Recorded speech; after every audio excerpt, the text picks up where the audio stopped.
Hey guys, it's Jack. I wanted to let you know that we're starting a new push for subscriptions here on Human Events Daily. So make sure that when you're listening to this podcast, you hit subscribe, you download it, and you share it with 5 of your friends. Make sure they're all going and downloading as well, because we need to get the signal out as much as possible. Look, we've done so much over the past couple of years since this show started, and we're only going to do so much more. Let's get it.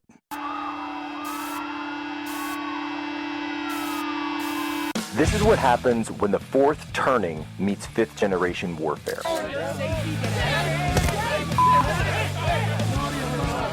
A commentator, international social media sensation, and former Navy intelligence veteran. This is Human Events with your host, Jack Posobiec. Christ is king. The US has launched wave after wave of attacks on Iran in the last few days, but last night we're learning for the first time a US aircraft attacked a tanker trying to make port at Karg Island. That is the Iranian oil terminal in the Persian Gulf. CENTCOM says that it gave this tanker multiple warnings and it did not heed them. This is in breach of the blockade that the US currently has on Iranian ports. We also know that Donald Trump has been briefed in the Situation Room on multiple ways to expand this war. He has repeated his threat to hit Iranian infrastructure, bridges and power plants, but Iran is striking back. And in just the last few moments, we have heard that the Kuwaiti military has put out a statement saying they are currently under Iranian attack. Last night, the Jordanians and the Bahrainis were also attacked. Our most decisive tactical advantage will always be the individual warfighter. I'm authorizing a new screening program for testosterone deficiency for our service members, ensuring you have the right testosterone levels to operate at your absolute best. New details about the primetime address President Trump is set to deliver tonight. It's really, really big news. It doesn't get bigger because without free and fair elections, you don't have a country. Sources tell Reuters the speech is expected to reveal intelligence claiming that China had the ability to interfere in the 2020 presidential election and that Beijing may have gained access to U.S. voter data. More than 80% of radical violence is now driven by far-left and anarchist actors. These are not abstract statistics. Americans have seen what those numbers mean. An all-out assault on our immigration officers, sniper attacks, explosives, armed ambushes. A transgender shooter opening fire on Catholic elementary school students as they pray, his gun marked with slogans like, "Where is your God now?" A healthcare executive executed in cold blood in the streets. Multiple assassination attempts on a sitting president. And the murder of the greatest conservative activist of a generation. A man who happened to also be a husband and the father of 2 young children, shot and killed while speaking to a crowd of students. This is a distinctive and unique evil. It has always been driven by a hatred, above all else, a hatred for civilization itself. It is a revolt of the worst against the best, a revolt of the weak and the cowardly against the strong and the good. Diplomacy is another tool, and I'm very frustrated by the Americans and, frankly, by people in other countries who are like, you cannot negotiate with the Iranians. Well, then what is your proposal to get people to stop shooting at ships in the Strait of Hormuz? But I definitely think you have seen this very discreet, extremely well-funded campaign to try to derail the negotiation and try to derail the deal. And, you know, there's this Time article that came out yesterday. A friend sent it to me. It's like worth reading because it lists a bunch of people who have quite literally been paid by a former Trump campaign person who was himself paid by certain elements within the Israeli government.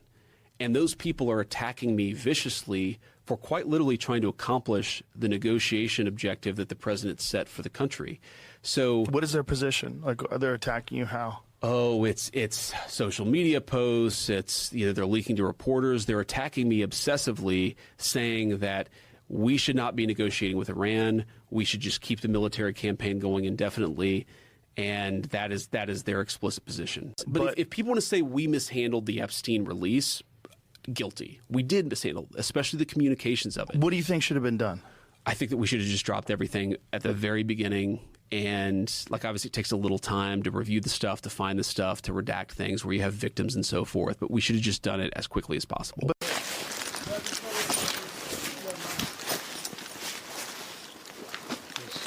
dad's told me.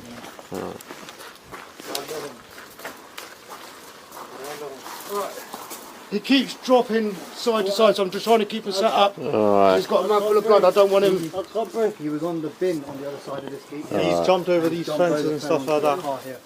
And he's up Move here. away, mate. He's obviously he's fallen Right. from there and he slipped from there. There's other shooters left over there, mate. What's your name, mate? Huh? Has anyone been hurt other than him? Yeah, me. He's grabbed my brother. He's took my turban off. Started grabbing my head. Are you injured? Yeah, I've got swollen eye, little bruise. Alright, just step back a little bit for me. Someone flag these down. Got this stud. Right, let's get you out of there, shall we? I was in bed asleep. When they just find me up there, look, someone's attacked me. I can't breathe. Grab his other arm.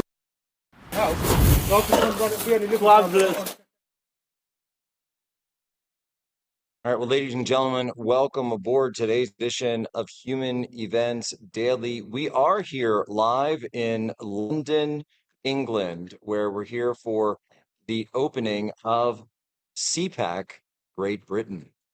Today is July 16th, 2026, Anno Domini. And really honored to be here speaking in London, honored to be here at the very first, the inaugural CPAC Great Britain. We've got a number of incredible guests that we're going to be bringing on soon from the UK, as well as members here live and in person that we're going to be speaking with both today and tomorrow. So gave one of the keynote addresses here earlier today, and I'll be giving another talk tomorrow. And just honored to be here with everything that's been going on between the US and the UK. So much shared heritage that we're all fighting for. And that's what it's all about here live in London, England. Jack Posobiec, Human Events Daily.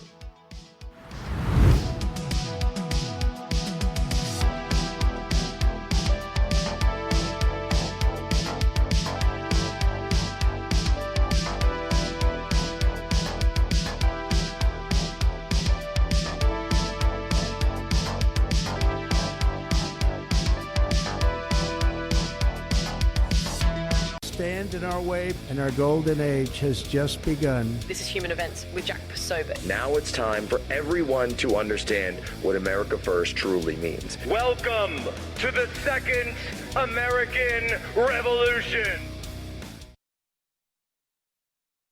All right, folks, we're back. Jack Posobiec here, live, Human Events Daily, London, England. So excited to be here in London, to be able to come from the new CPAC that we're holding here in the United Kingdom, the inaugural CPAC of the United Kingdom. We're going to be getting you clips from the speeches, obviously my own, but then many others as well. And very excited now to bring on and someone who's been on the show before, but someone who can really help us walk through and understand so much of what's happening here on the ground in the UK. It's Connor Tomlinson. Connor, how are you?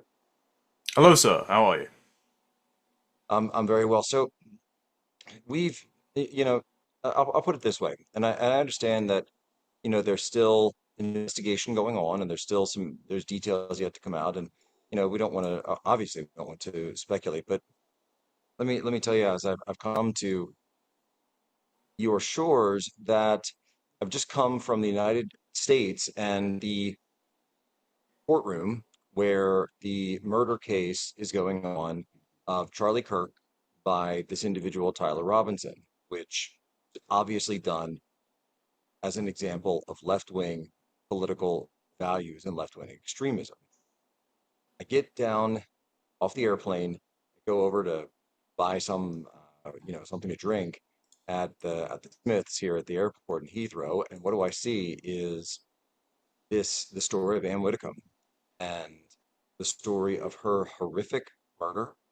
At first, the police say there's no political motive, that there's no nexus. Then suddenly there is a nexus. Now suddenly it's under investigation. And my mind goes to, could this be an example of the same type of assassination culture that we've been hit with in the United States? Has it come to the United Kingdom? And I know that there hasn't been an official word yet, and I'm going to stick that. We do know there's some reporting out on there. Cut through to the thick of it for our American audience. Tell us what happened with this grisly murder of Ann Widdecombe. Yeah, so last Thursday, a allegedly, have to say, 28-year-old man drove down from Rotherham, which is in the north of England, the famous town ravaged by the grooming gangs, down to Devon, which is where Anne Widdecombe lives. She was a long-seasoned politician, recently regained a bit of fame because she'd previously been on reality TV shows like Strictly Come Dancing, our version of Dancing with the Stars, and Big Brother. But she was a Conservative politician in the John Major era, and she was a shadow minister in the 90s during the opposition period of Tony Blair. And she was a stalwart Catholic. She was mocked as being a battle axe, but she was basically a political nun. She was lifelong celibate, didn't have any children, but dedicated her life to politics. And she was always known as a bit of a character. And last Thursday, this 28-year-old man, honestly, we can speculate about political motive given how he looks. He's balding, very overweight, and according to sources that spoke to Nigel Farage, who leads the Reform Party, of course, and Anne Widdecombe went from the Conservatives to Reform after serving as a member of European Parliament for Nigel Farage's Brexit Party. According to sources that have spoken to Farage, the man had lots of communist literature in his home, so it seems to be targeted. He drove many miles down to Devon, at the bottom of England, and seems to have broken into her home in the middle of the day and bludgeoned her to death with a stick, and then driven all the way back. And she was actually scheduled to be on a TV show, and she was corresponding with a producer about going live down the line on a regular show that she did on Channel 5, and that went cold, so that led to, I believe, a welfare call at her home, and she was discovered the next day. And initially the police said, don't speculate, there's no political motive. Keir Starmer himself actually said to Nigel Farage, my condolences, it's probably just a burglary gone wrong.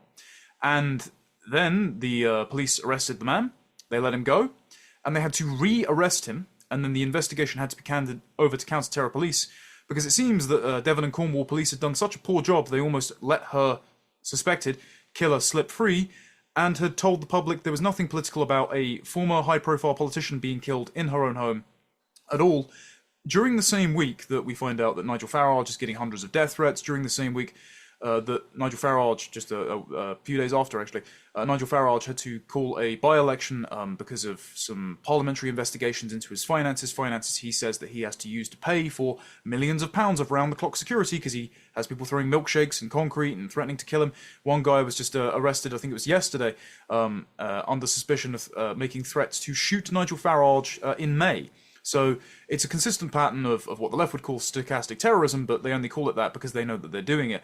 And so it would seem that even though Anne Widdecombe is quite a surprising target because she's not a current politician, she's a former politician and just a TV spokeswoman. But it seems that Anne Widdecombe, you're right, fits the pattern of persistent left-wing violence that we've seen throughout the US, with the school shootings that Marco Rubio mentioned in his recent speech, with the murder of Charlie Kirk. And again, Jack, my condolences for the loss of your friend there. He's a good man. And it now seems that it's coming to Britain too. No, and this is something where, and again, I'm of course open to other possibilities, and as we always should be. However, it seems as though what scant little information we do have is pointing in that direction. I don't know anyone who travels 300 miles one way and back for a burglary, as your outgoing prime minister apparently has posited. And in fact, it reminds me very much of the distance that was traveled. I was actually, sort of messing around on Google Maps and looking at routes and saying that, it's a similar kind of distance that Tyler Robinson is said to have driven between where he lived in the southern part of Utah up to about central Utah, where Provo is, to where Charlie Kirk was speaking at UVU. And of course, the prosecution is looking to attach a political motive to this in order to generate this sentencing enhancement for aggravated murder, which would then, in the state of Utah, trigger the death penalty. But again, it's just this idea of the amount of distance traveled speaks to this being something other than a simple robbery gone wrong or a domestic argument or something like this. And I didn't know Anne. I don't know that I've ever met her. It's been 8 years since I've been to the UK, but she seems to be just an incredible person. everyone I've spoken to here at CPAC has said she was a warm person, that she was a lovely person.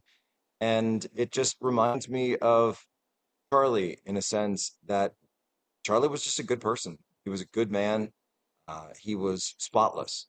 And the idea that somebody would target something like that, something so good, uh, speaks to me of a mind and of a mind that is truly evil and truly cruel. And I think there's something about that that quality that they both seem to have shared. In that, of course, they were both good people, very strong, decent, upstanding people, and they simply had a point of view that others disagreed with. And remains to be seen. I'm going to say that I've said it a million times, but I think there's a reason that it's so shocking. And I will. And by the way, it's across. And for folks who know, Connor, tell folks that and across the United States, this really is major news in the UK.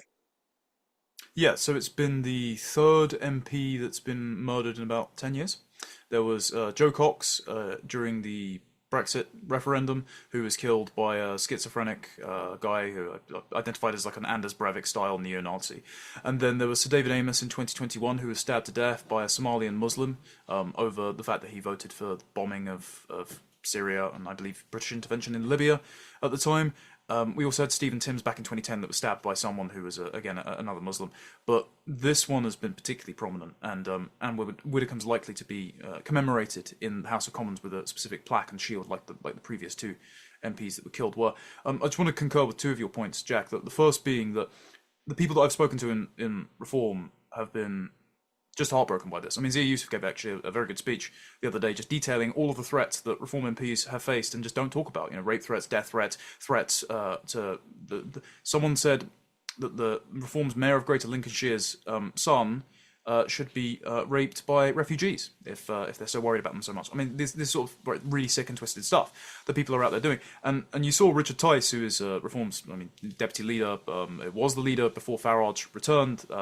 He normally has, and I'm not trying to be insulting by this, but normally quite a polished media affect. Like he tries to be very charming on air. And he did an interview a couple of days ago, and he almost burst into tears. And it's because he's known Anne for years, and now his friend's dead, and for nothing more, it seems, than her having a contrary political opinion to this reclusive ideologue. If all suspicions are to be believed. And the other weird thing that maps onto Charlie Kirk's killing here, and I don't want to draw too many parallels, of course, but it's the people that celebrated it. And all over Blue Sky, all over social media, leftists were celebrating this. You had Peter Tatchell, who's a long-time self-described gay rights campaigner, but who has some questionable views on the age of consent that he just keeps talking and writing about, saying that Anne Widdecombe was a bigot, and then having to retract. You had a Sky News journalist who went on, kept talking about her sex life, just like hours after they found her body, and then had to apologise under duress. And then you had this character called Heather Herbert, who works at the University of Aberdeen, who, thank you for scaring your viewers with that wonderful image of this man who's deluded into thinking he's a woman, decided to post that he hoped that Anne Widdecombe had an extremely painful death and that her murder was good news. They've now been reported to Police Scotland and actually charged with this. Whether or not it gets prosecuted for anything, I mean, who knows?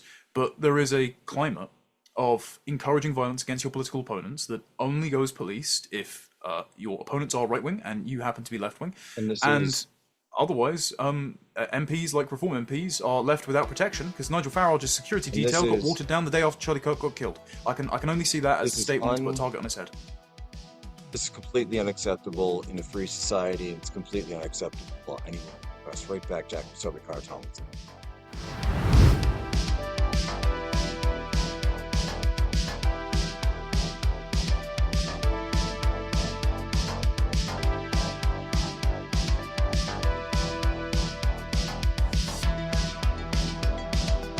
You talk about influencers. These are influencers, and they're friends of mine.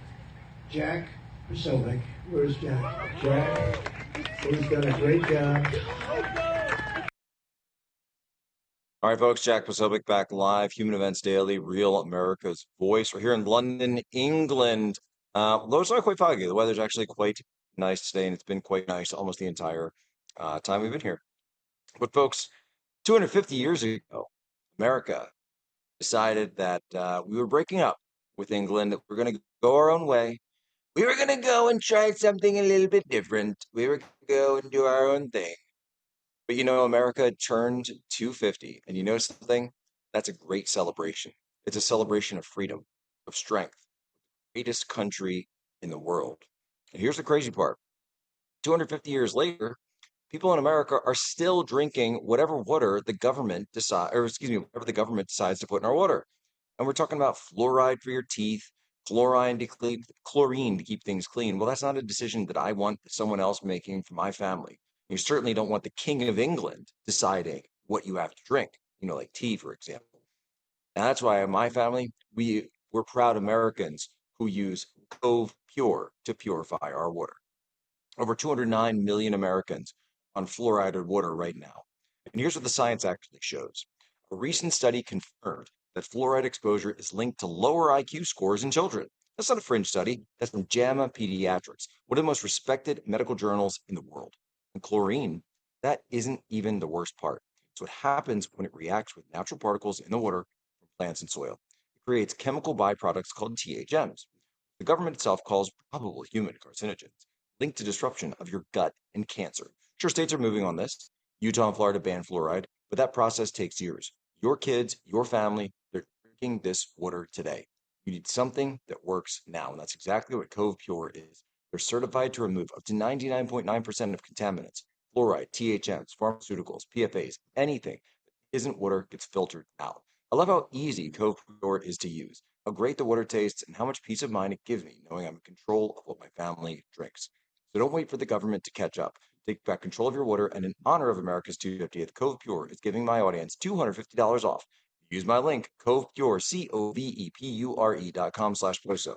Don't wait, that's COVEPURE.com/POSO. All right, we're on. Our guest here in London, England is Connor Tomlinson. We're speaking on the horrific death of Anne Whitcomb, and we're going through some of the horrific statements that have been made by political opponents of Anne Whitcomb, herself a former conservative MP and a member of the Reform Party, a spokeswoman. Connor, you were telling us about some of these individuals, and it's one of them also that you were just speaking about also apparently made some comments about Charlie Kirk. Yeah, it doesn't surprise me, Jack. I mean, lots of Labour apparatchiks actually made some very celebratory comments upon the death of Charlie Kirk, and I don't think anyone was reprimanded for that in this country. And there is a persistent pattern of people wishing harm on their political opponents and getting away with it. And this is cheered on by the media. I mean, Nigel Farage just spent the last couple of weeks under fire for taking donations from a former crypto billionaire and his association with his friend, Posh George Cottrell. The Times newspaper had been running articles about it, and at one point they decided to run a full-page splash of one of Farage's homes where his daughter lives. And then that led to Sky News journalists turning up in the morning, trying to doorstep his daughter, asking her questions about her father's business dealings, when they knew that Farage was just in your great country celebrating the America's 250th anniversary, and they caught him on a red-eye flight just as he stepped out of the airport. So they knew he wasn't at home, so why did they go to his daughter's home? Why did they post a photo of his daughter's home in the newspaper? And this was just days before someone shows up to Anne Whitcomb's home and bludgeons her to death with a stick. People have been saying that actually there was a TV show that showed her home that was on a rerun on an obscure channel a few days earlier. It's possible this guy caught the daytime TV rerun, saw her home, looked on Google Maps and went looking for it. But that's the level of fear and insecurity that politicians have to live with. Well, and they don't have round-the-clock taxpayer-funded security. Reform are proposing actually giving security to pretty much every politician now, just because this has happened. But no other party's really proposing that, and some are even speaking out against it. Former cabinet minister Michael Gove, who edits The Spectator in my country, though when he became the editor, the first thing he did was endorse Kamala Harris, so I don't know why he's running a right-wing magazine. But he actually wrote an article to saying, well, I was targeted by the same guy that killed Sir David Amos back in 2021. I was being stalked by a murderer, but I'm actually against security for MPs. And it's like, okay, well, at this point, if you're against this, you're just putting your colleagues' lives in danger. There's no other argument against it. And I want to play. We actually pulled up that shot from our new special friend Scott Heather Herbert talking about, I believe, Charlie Kirk. Charlie Kirk was a transphobe. possibly one of the biggest transphobes in America. He was a right-wing idiot, basically. He died spreading misinformation about trans people and gun violence. He would not mourn my death at all, and I don't mourn his. That's not to say that I want people to die. I didn't want him to die. But since somebody shot him, I don't really care. And to the fake liberals who are, oh no, how dare you? The poor, he's a human, don't you know? That's one of the most disgusting things I've ever seen in my life. Uh, and Connor, we only have 90 seconds left, but is this the type of person that's representing the United Kingdom in government? Unfortunately so. I thought that was Francis Foster in a wig for a moment there, Jack, so I feel violently Maybe. ill from what you've just shown me. But, I mean, so the Scottish Green Party has allowed a person who isn't actually a British citizen, they're an immigrant here on a student visa, who is non-binary and from the Indian subcontinent, to become a member of the Scottish Parliament for the Greens. Like, this is the level of delusion we're reaching in British politics. We've got people who have been cheering on violence, like the guy who was the former head of the Oxford Union, who was unseated for debating Charlie Kirk and then celebrating his death. We've got those people who go to prestige universities and get a pipeline straight into progressive politics. And so unless we get a handle on this, and unless we boot all these people out of politics through completely fair and democratic means, our country is going to... It needs to be done. I completely agree. Connor, where can people go to follow you? On X at Con_Tomlinson and on Substack and YouTube under Connor Tomlinson. Thank you, sir. Make sure to go and give him a follow. Right back, Jack Posobiec here live.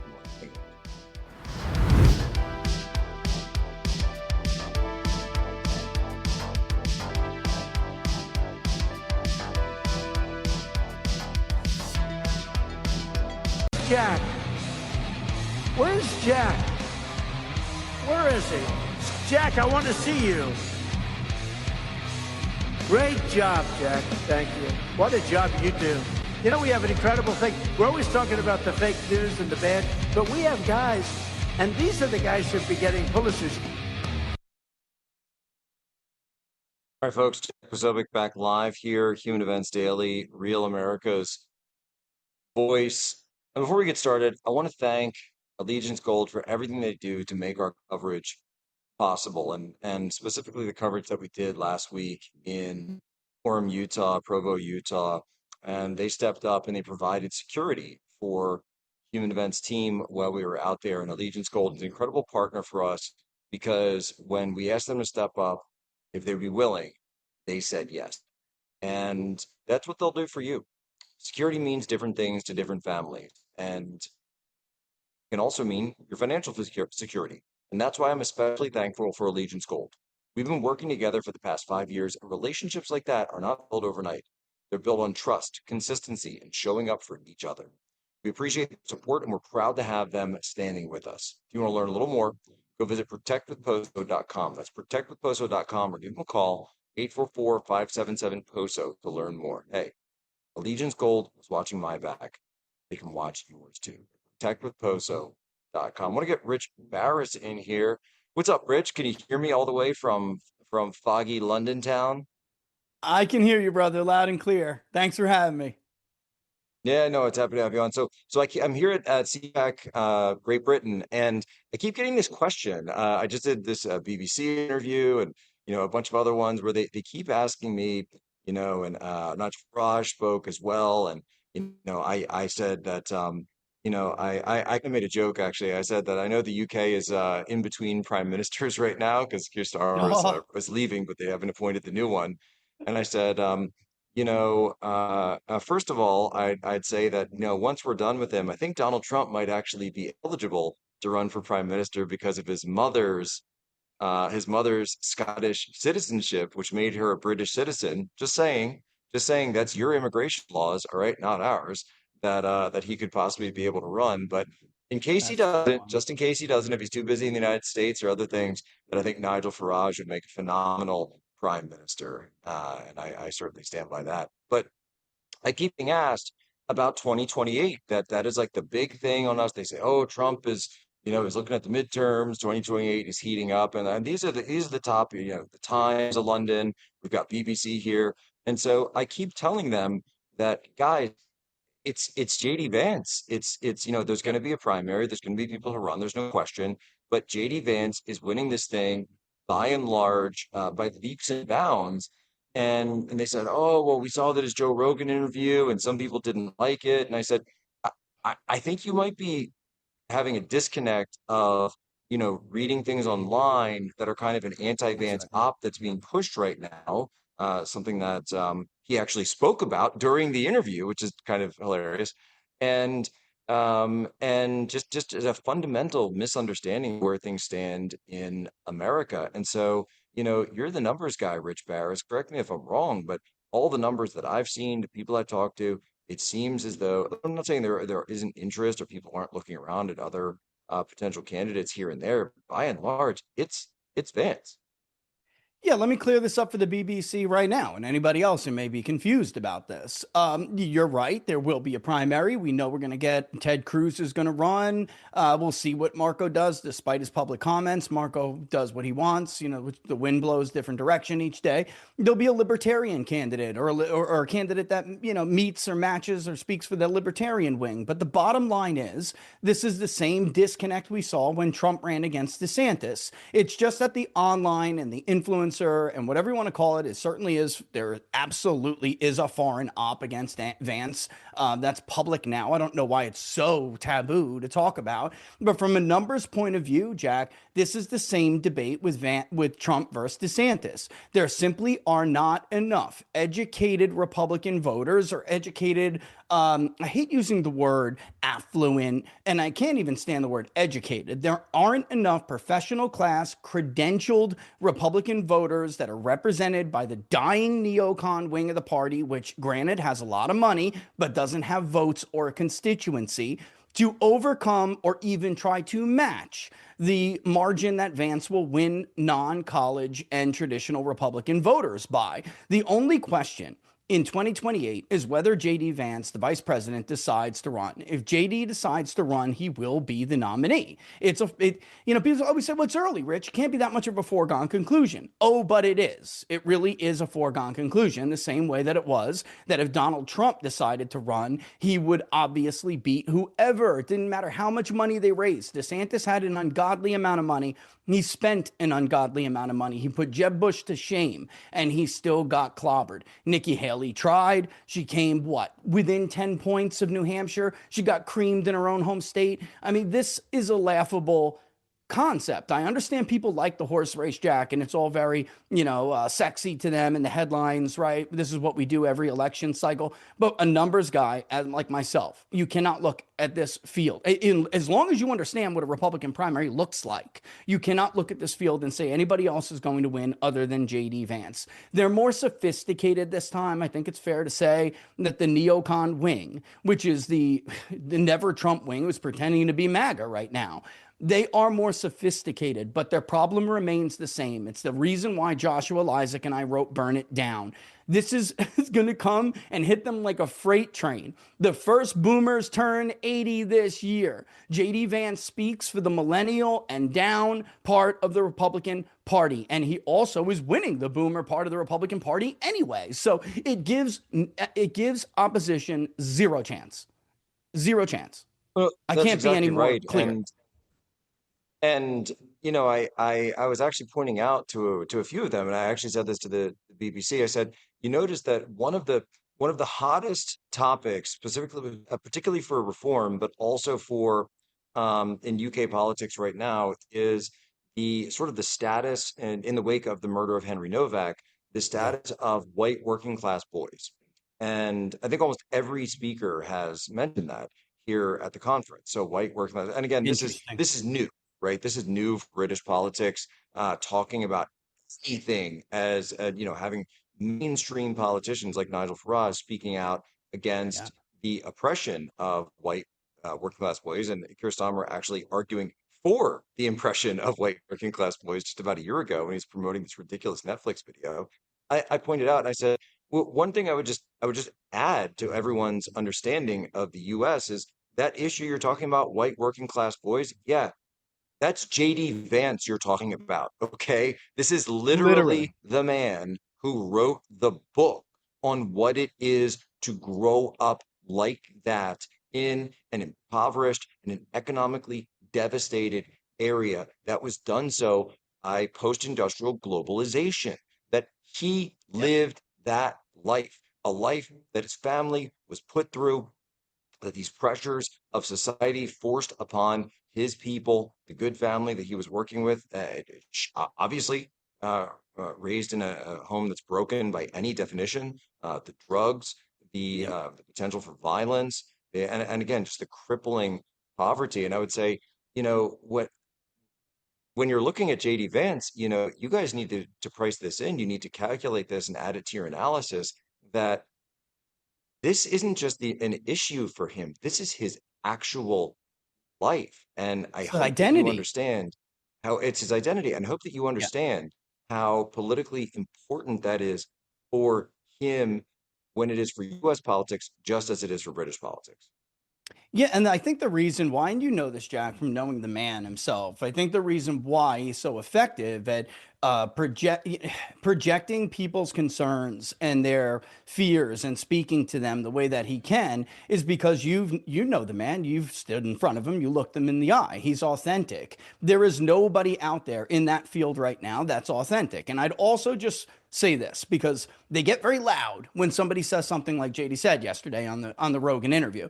They get very loud, but we seem to forget the very simple truth, which is that on the issues that he addressed, which are issues that are very important to millennial men, a core constituency that Republicans must bring into their fold if they want to have a future coalition, he is speaking for the majority position.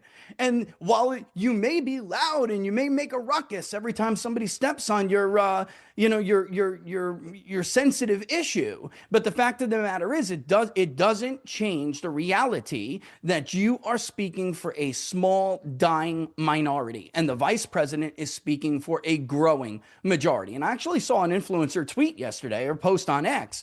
JD Vance is making a mistake by, speaking to a small 2.5% of the Republican Party. And I think he was insinuating that he was taking a Groyper position or something. This person is very bad at math. Actually, JD is refusing to cater or pander to about 25% of 2.5%. I mean, that is literally what is dictated, and that's the donor class in the Republican Party. Precisely. That is dictated. It's tiny. The numbers don't lie. Teeny. The numbers do not lie. That's right. It's teeny tiny. Rich Barris, right back. Human Events Daily. The Marcus Voice, live from London, England.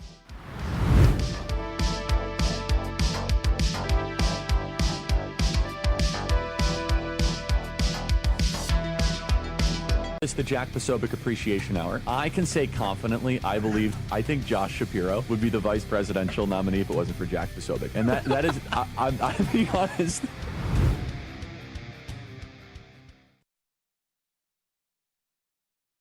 All right, folks, Jack Posobiec. We are back here, Human Events Daily. In a world where so much is changing and things that matter most never do, faith, family, freedom, the values we choose to stand for, even something as ordinary as your phone service can reflect those values. That's what Patriot Mobile is all about. For more than 12 years, they've served Americans who want their money to support the causes they believe in, backing the Christian conservative movement and organizations that fight for faith, family, and freedom. Switching is easy. You can keep your number, keep your phone, or upgrade to a new device. Their 100% US-based customer support team can have you up and running in minutes. And if you're still paying off your current phone, they can even help you with a contract buyout. Best of all, Patriot Mobile offers premium priority access on all 3 major US networks. You don't have to sacrifice reliable service to make a values-based choice. People believe it matters who you trust with your communication, where your money goes. Patriot Mobile is worth a look. Go to patriotmobile.com/POSO or call 972-PATRIOT. Use promo code POSO to get a free month of service. That's patriotmobile.com/POSO or call 972-PATRIOT. Make the switch today. We're back on with Rich Barris. And Rich, so I actually say let's just dive into this real quick. So one of the things that the vice president brought up, on this Joe Rogan interview, and full disclosure, I have not watched the full interview. I've seen some clips of it. I've just been running around here broad, as they say, across the pond. And but one of the issues, of course, was the issue of Israel. And you mentioned that, just bringing up this issue, seems to cause this massive response online, as obviously, as I well know. And there are other issues that do so. If I say Tyler Robinson was a gay leftist with a trans boyfriend, then who shot Charlie Kirk, and that's what all the evidence says, people get really upset about that as well. And so one of the things that is, I think, clear, though, is that when JD Vance is talking about this, people want to try to put it in a, oh, he's in an anti-Israel stance, and I don't think that's what he's saying. I think what he's saying is that he's generally anti-war. He doesn't think that the United States should commit to boots on the ground. I did see that he said that. No, you're not going to see Iraq or Afghanistan style situation. But then also that he saw Israel as being more pro-war. To your point, what he's speaking to is the fact that not just the majority of people in the country feel that way, but a majority of millennials feel that way. And it's something obviously that he personally feels, and he wants to thread that needle. But that's the reason that he brought it up, not some wild conspiracy theory. Yeah, and I think it's important when you're looking at electoral viability. What does this mean? And for instance, in our last poll, which came out, our last poll for the month, I mean, he was running 10 points, which is typical for JD Vance. He was running 10 points ahead of Marco Rubio, and not to pick on the Secretary of State, he's just another name that comes up. He was running 10 points ahead of him in the Rust Belt. Why? Because the vice president has been the face of not wanting to escalate, not wanting to continue with the conflict, to getting seeking what the president directed him to seek, which was an honorable resolution, one where Iran doesn't get a nuclear weapon and gas prices don't go skyrocketing during the summer and right before an election. So this matters. I cannot believe 10 years from now, 10 years later, after Donald Trump comes down the golden escalator, and all of these same neocons who are railing against JD Vance now hated Donald Trump, called him a clown, made fun of him, said he wasn't serious, when guys like you and I, who know these people, who know these voters, who lived in these communities, we knew right away that Donald Trump was going to resonate with these people, because all they ever wanted was someone to care more about their needs than the needs of foreign lobbies or war lobbies or whatever it may be. And the Midwest is very unique in the New England too, but that's not really a battleground area. But the Midwest, the industrial Midwest, the Great Lakes states, the Middle Atlantic states, they're very unique in that they are anti-war. It's how the Democratic Party first seized the lock on those areas of the country. And I just cannot believe a decade plus later from the beginning of this movement, I still have to sit on X and social media and on programs and podcasts and TV shows and explain to people that you are not ever going to win the presidency with a traditional neocon Republican. Rich, you have, Rich, Rich, look at me, Rich, zero and chance, Rich, Jack. You see that? Zero. Rich, by the way, and it's pretty simple, and I brought this up before, that perhaps, just perhaps, that rather than, because people who want to get into that issue, they want to obviously their people are very emotional about it, they're very passionate about it. For some people, it is their single issue, the way that there are other single issue voter constituencies out there. I get that, I totally get that. But what I would say, though, is that if you're speaking politically, looking at the electoral college, looking electorally, that JD Vance is from smack dab in the middle of the Rust Belt. I just talked about this in the last segment. He's someone who understands the Rust Belt. So it could very well be that he is reflecting the attitude of the people who are in the Rust Belt. And by the way, I would say that the Rust Belt extends all the way up through the Northeast at this point. And a lot of people think that it kind of stops at like middle Pennsylvania. It goes all the way up because just being from Pennsylvania, I know exactly how Pennsylvania people think, and it is the same way as this. That's what I'm saying, is that people, you need to listen for once, just listen instead of trying to lecture. What he's saying is reflecting the sentiment of the people of that region that you or anyone would need to win if you are going to make an attempt for the presidency, to make a try for it. And by the way, they're single issue voters too in many ways. And one of their top issues, one of their top absolute issues is economy. When they say economy, they mean, are you putting money in my pocket, or are you taking money out of my pocket and sending me somewhere that I don't want it going? That's what it Jack, comes down to. there are far more single issue domestic voters in this country than there are Israel first single issue voters. It's not even close. Ladies and gentlemen, it's not going to get any better. 60% of Republican voters under the age of 60 have an unfavorable opinion of Israel. Half of them have a very unfavorable opinion. And it gets worse as you go down from Gen X to Millennial to Gen Z, meaning the age signal is too strong. And the way they come at that, with the way they come at this, that group that represents a single issue that is Israel first. And the way they have come about this, it has basically polluted any opportunity to try to reverse that trend. Browbeating and bullying in politics only works if you represent the majority and you're trying to bully the dissenter or bully a much smaller group. Maybe you're not even the majority of the plurality, but it's a much, much smaller group that you're trying to browbeat. That is not the case here. This is a very tiny group who thinks because they have a lot of money, they can browbeat and bully everybody else. And that's not going to work. In fact, it has backfired spectacularly. They had a trend line. Gallup now followed us. Pew followed us. So many others have followed us in our warnings with the sympathy question. We're seeing the trend line track that way as the war in the Middle East continues. And by the way, they see J.D. Vance as fighting to stop it. Rich Barris, where can people go to follow you?